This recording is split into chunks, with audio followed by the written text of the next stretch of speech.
Attendez, vous le voyez là, regardez. Regardez où il est. Il est juste au-dessus. Il est dans l'axe de la piste. Un bruit sourd du matin au soir qui se prolonge même la nuit.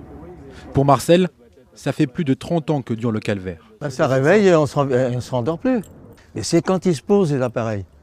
Quand ils se posent, ils sont presque on pourrait leur toucher le ventre. En fait, le problème de la commune de Saint-Prix, c'est qu'elle se situe dans un couloir aérien de l'aéroport de Roissy, situé à 15 km.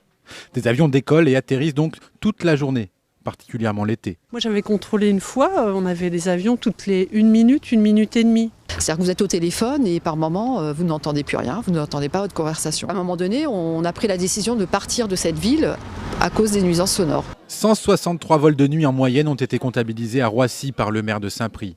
L'aéroport, dit-il, le plus sale d'Europe. L'édile exige ainsi un couvre-feu comme à Orly. C'est selon lui la santé d'un bassin de 300 000 habitants qui est en jeu. Le bruit des avions ici est régulièrement 2 fois supérieur au cadre réglementaire. Ça donne que chaque avion provoque un choc sonore qui atteint des niveaux supérieurs à 70 décibels, parfois 80 décibels, sur la façade de votre bâtiment. Quand le sommeil est abîmé, ça s'appelle une dette de sommeil, et cette dette de sommeil provoque des problèmes de santé graves comme de l'hypertension, des troubles cardiovasculaires, du diabète. C'est également dit explicitement dans un rapport de l'autorité de contrôle des nuisances aéroportuaires. Le timing de la plainte de Jean-Pierre Angelbert est donc selon lui idéal à moins d'un mois de la COP21 et des élections régionales. Au gouvernement, on y voit plutôt de l'opportunisme politique avant tout.